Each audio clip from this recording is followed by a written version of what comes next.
Olá, pessoal! Sejam bem-vindos ao nosso videocast. Eu sou a Maristela Bárbara, aluna de jornalismo aqui do Centro Universitário Barão de Mauá.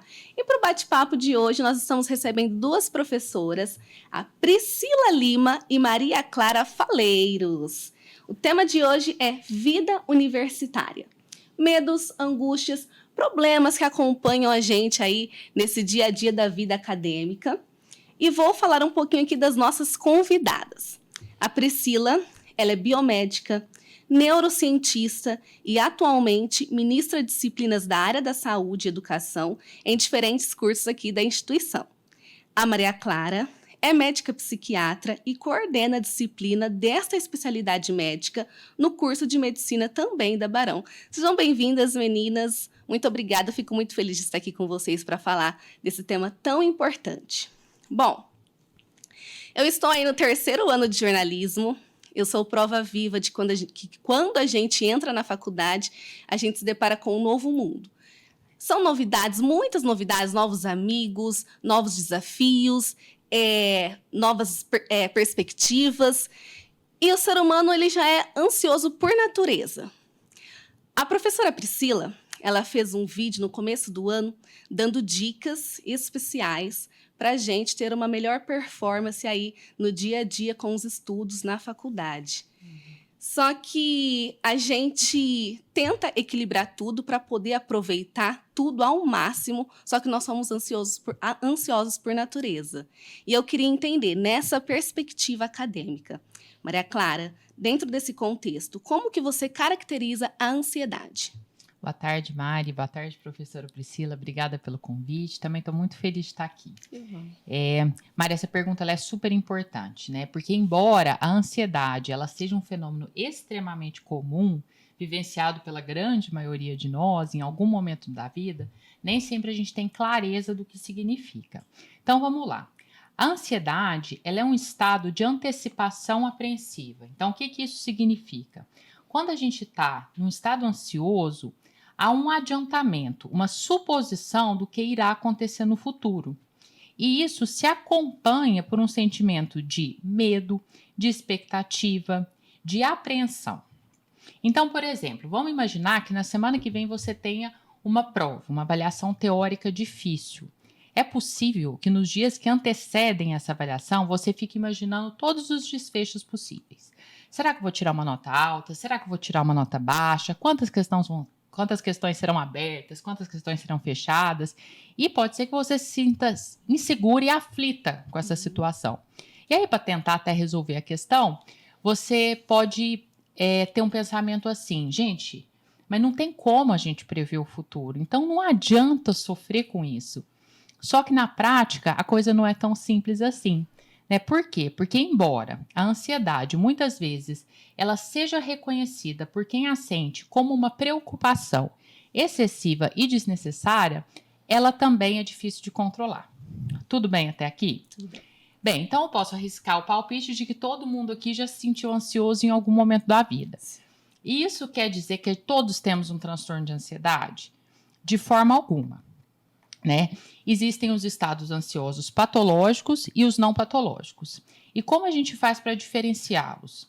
A gente faz isso verificando se há algum prejuízo mantido em decorrência da ansiedade.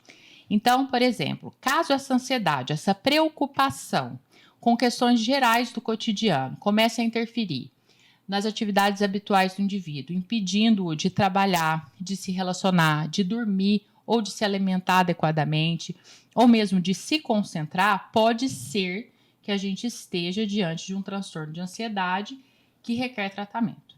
E é super importante a gente reconhecer esses transtornos, porque quando não corretamente identificados e tratados, eles aumentam o risco de ocorrência de outros transtornos mentais, né? E aqui eu destaco o transtorno depressivo, que é uma comorbidade muito comum, né? E ao contrário, temos, na maior parte das vezes, a ansiedade que não é patológica, que é aquela que não causa prejuízo. Então, só resumindo, né, para ser transtorno, tem que causar transtorno. Para ser transtorno de ansiedade, a ansiedade tem que gerar um prejuízo. Entendi. E no decorrer, assim, da vida do aluno no curso, essa ansiedade, ela vai mudando? O aluno, os motivos pelo qual ele se sente ansioso, vai mudando ao decorrer do curso? Eu percebo um pouco isso, sabe, Mari? Bom, primeiramente, obrigada pelo convite, um prazer, né, compartilhar esse momento aqui com vocês. E eu tenho essa percepção, né? A minha interpretação acerca disso envolve a questão da ansiedade mais no início do curso, relacionada às novidades, né? Então, é um novo ambiente, são novos colegas, novos professores, novas demandas, novas responsabilidades. Então, essas novidades, né, inerentes ao processo de mudança são bastante significativos.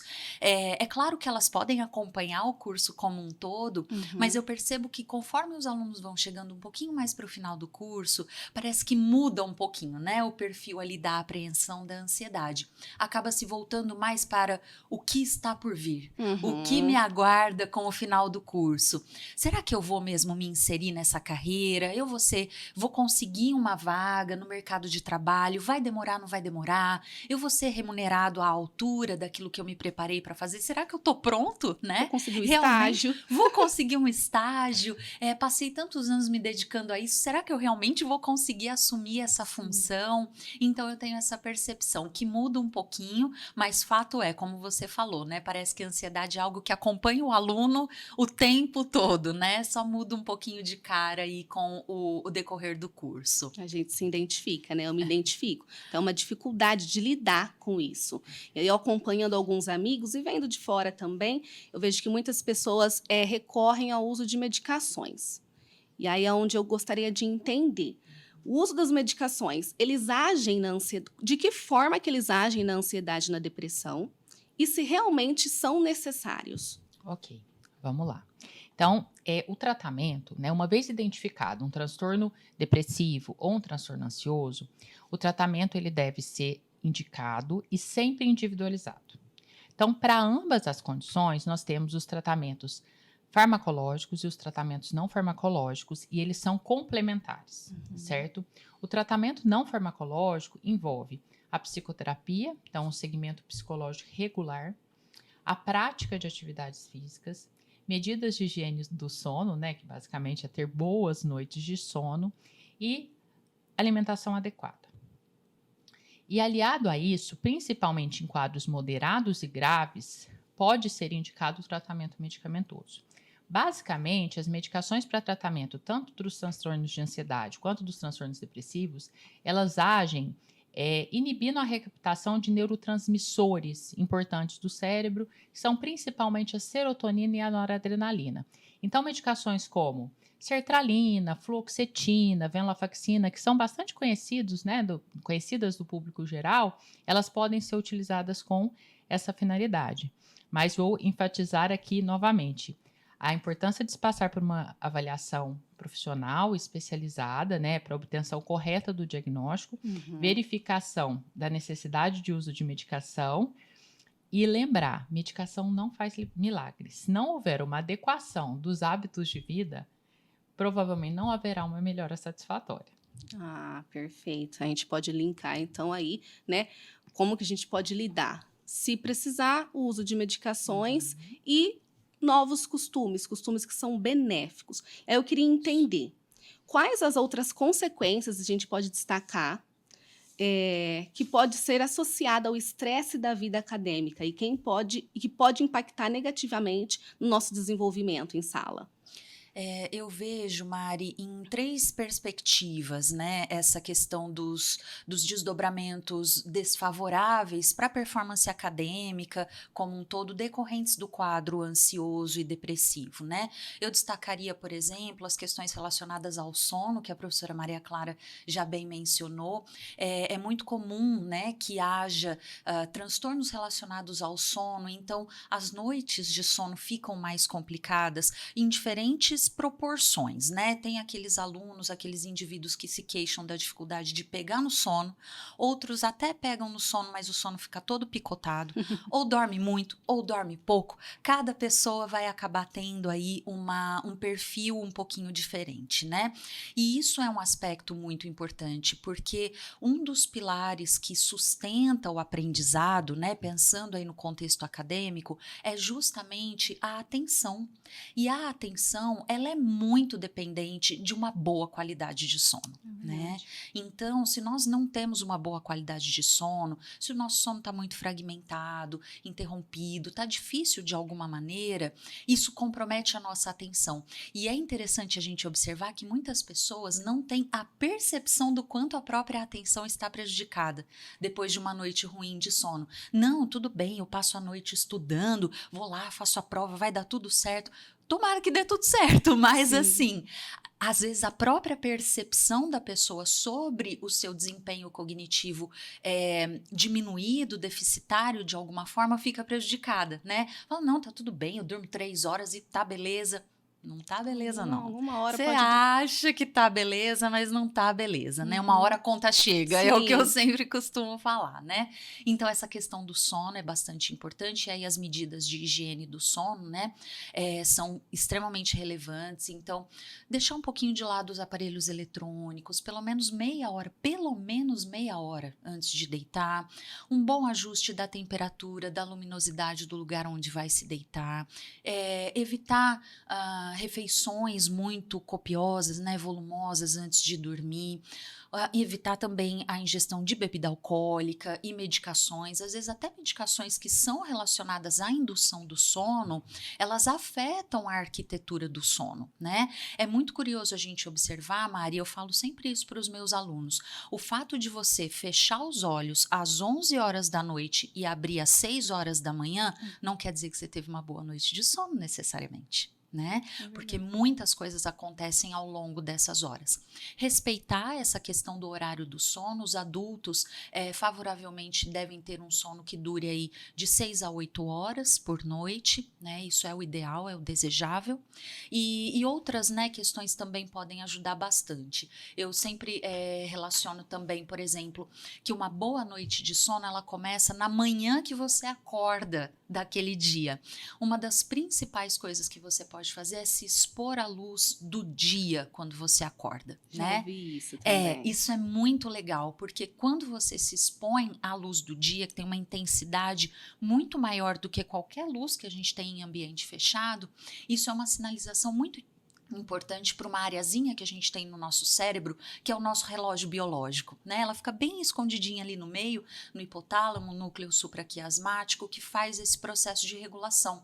Então, quando você, depois de uma noite de sono, se expõe à luz diurna, você está dando um sinal para ele de que daqui 12 a 14 horas é momento de nós descansarmos novamente. É por isso, só para, desculpa te interromper, é por isso que o celular, a luz celular é tão ruim? Exatamente. Na hora que tá deitado? Exatamente, isso vai ter interferências em níveis hormonais, né? A gente tem a melatonina, que é um hormônio muito importante na regulação do ciclo circadiano, e a liberação dela vai ser inibida conforme a gente tem maior exposição à luz. Então, tudo isso tem uma interferência, né? Então, a questão do sono, eu penso que seria um primeiro elemento. Eu gosto também muito de destacar a questão da atividade física, né?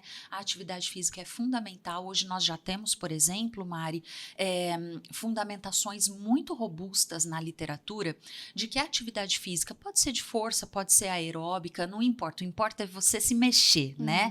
Que essa atividade física, ela é capaz de produzir, a partir da atividade muscular, determinadas moléculas que são encaminhadas ao cérebro e lá ajudam na vascularização do sistema nervoso central, ou seja, na chegada de sangue com oxigênio, com nutrientes que vão prover um bom funcionamento neuronal, além de moléculas que estimulam a proliferação de neurônios em determinadas áreas que são, por exemplo, muito relacionadas ao aprendizado e à memória, né? E em terceiro lugar, mas não menos importante, o vínculo. né? As relações interpessoais que muitas vezes ficam comprometidas quando o indivíduo experimenta essas sensações ansiosas patológicas, né? Essa ansiedade que ultrapassa o limite daquilo que é suportável, que passa a impactar negativamente as interações e a performance acadêmica. É muito comum nós vermos esses alunos, essas pessoas se isolarem, isso né? que eu ia falar. Isso é um determinante muito importante da qualidade de vida como um todo, tá? Entendi. Tem que se abrir, né? Tem que se organizar, pelo que eu tô entendendo, né? Porque, é atividade física, eu tenho que fazer uma academia. Às vezes, uma caminhada já ajuda. Porque a nossa rotina é muito corrida, a do universitário principalmente. Então, uma caminhada já ajuda, uma boa alimentação, que já também não é muito difícil. Não, mas ótimo. Eu queria entender assim. Vocês acompanham. Não, na verdade, antes, o uso de álcool, drogas, também pode impactar? O uso de álcool, de drogas lícitas, ilícitas e de medicações que não estejam indicadas não só podem piorar transtornos pré-existentes, como podem induzir sintomas e causar transtornos por si só. Então, definitivamente, né, essa adoção aí de hábitos, não fazer o uso exagerado, né, de substâncias ilícitas, lícitas, é fundamental, né, para se manter um bom nível de rendimento acadêmico e na vida de modo geral. Entendi, perfeito. Vocês, como professoras, quando vocês percebem em sala de aula os alunos com algum comportamento mais isolado, alguma dificuldade, como que vocês costumam trabalhar isso com os alunos? É muito comum isso acontecer, né? Eu trabalho com turmas maiores do que a professora Maria Clara faz geralmente, né? Então, eu tô ali com 30 e poucos alunos, às vezes com a turma toda, quase 70 alunos, por exemplo, Muita na medicina, na psicologia, que é um curso com muitos alunos também. E aí, é bastante interessante que, às vezes, você vê situações pontuais, né? De um funcionamento alterado ali, um isolamento, e a própria expressão, né, da pessoa, você percebe o quanto ela está o tempo todo apreensiva, e às vezes acontece mesmo da gente sentir necessidade de dar uma chamadinha, conversar, e colocar a possibilidade de que a pessoa pode procurar ajuda, né? Eu acho que esse é um dos pontos mais importantes também, não sofrer sozinho, né? E essa é uma questão que permeia a nossa sociedade como um todo. Eu acho que, assim, se nós abríssemos isso e falássemos disso de maneira mais natural, certamente as pessoas manifestariam também muito mais as suas angústias, as suas ansiedades, né? Então, ocasionalmente acontece de chamar, né, e conversar isoladamente, mas às vezes eu percebo que é um movimento da turma como um todo, né? E aí eu converso também com a turma como um todo. Pessoal, tô percebendo que vocês estão um pouquinho avoados, vocês estão preocupados, e aí sempre tem, professora, porque a prova, porque isso, porque aquilo, e aí, né, começa aquela conversa que vai envolvendo mais pessoas, e aí eu busco de alguma maneira acolher a situação, né, porque é muito importante a gente não relativizar, né, ai, nossa, você nem sabe o que tá por vir, não é por aí, Já né. causa um medo, um pânico. Já o negócio já tá complicado, a gente complicar mais ainda, então tentar acolher aquela situação e fortalecer, né? Eu acho que esse é um ponto importante também, dentro do possível, mostrar para os alunos que eles não estão sozinhos, que os momentos difíceis, eles existem sim, né, para todos nós, mas que nós temos instrumentos, ferramentas, que podemos passar por eles, né? Então, fortalecê-los nesse sentido também pode ser importante, né? Ai, que maravilha. E você quer pontuar algo? Acho que é isso. Eu trabalho com grupos menores, né? Então, geralmente, eu consigo ter uma estratégia mais individualizada quando eu identifico um aluno num estado de sofrimento, né? Isso também fica mais evidente, né? Como é um grupo menor, você conhece um pouco mais, às vezes até mais detalhes da vida de cada um, e aí geralmente eu tenho uma conversa à parte ali quando eu identifico essa situação. Ah, sim. Despertou algo em minha mente, eu não sei se eu tô errada, só para perguntar. Que a gente fala ansiedade e depressão. A ansiedade seria um quadro mais avançado a depressão, no caso, seria um quadro mais avançado da ansiedade? A gente pode relacionar? São transtornos diferentes, tá? paciente pode ter só um transtorno de ansiedade, ele ser leve, moderado ou grave, e pode ter só um transtorno depressivo, que pode ser leve, moderado ou grave, dependendo da intensidade dos sintomas, do impacto desses sintomas nas atividades habituais do indivíduo, e ele pode ter os dois, que inclusive é mais regra do que exceção. Ansiedade e depressão andam muito, muito juntas. Sim. Mas são transtornos diferentes, assim, não são gradações diferentes, são 2 tipos de transtorno. Eu compreendi. Gente, foi ótimo, porque a gente entende, né, a importância de ter esse olhar para si mesmo, entender que a gente está passando por uma ansiedade que não é normal, né? Compreender que a gente precisa procurar ajuda, que a gente pode contar, principalmente com os professores, com os amigos, né? Quanto que isso pode acarretar em todos os processos da nossa vida, dentro e fora de sala de aula, mas principalmente nessa jornada tão importante. E no vídeo até que você fala também de algumas dicas super importantes também na hora dos estudos, né? Vou pedir para a produção depois colocar o nome, como que tá, para o pessoal conseguir procurar o vídeo lá no nosso canal da Barão. Gente, agradecer das dicas, agradecer do nosso bate-papo, esclareceu bastante, vai me ajudar aí a continuar nessa jornada. E gostariam de pontuar alguma coisa, final? Eu acho que para fechar, Mari, uma coisa que é bem importante da gente destacar aqui é que, eventualmente, principalmente quando a pessoa ela se reconhece num estado de sofrimento, mas ela não identifica aquele sofrimento como sendo uma questão médica, uma questão de saúde que requer um tratamento, pode ser que ela busque estratégias para se confortar, para minimizar esse desconforto, que são estratégias perigosas e muito frequentes no meio universitário, né? Então, é muito frequente a gente, né, às vezes ouvir relatos, né, testemunhos de pessoas que falam, olha, eu estava num estado de desconforto tão intenso que eu me automediquei com álcool.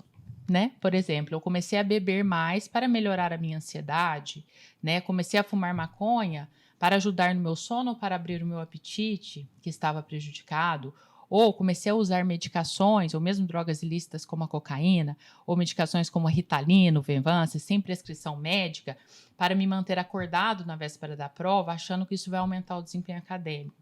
Essa é uma estratégia que é um tiro no pé, né? Pode piorar, né? Porque tem potenciais danosos assim muito grandes.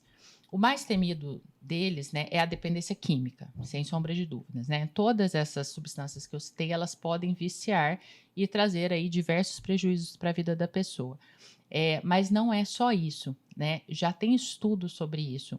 Medicações como Ritalina, Venvance, estimulantes de modo geral, elas não aumentam o desempenho acadêmico em quem não tem uma indicação médica para usar essas medicações, né? Então, é um equívoco.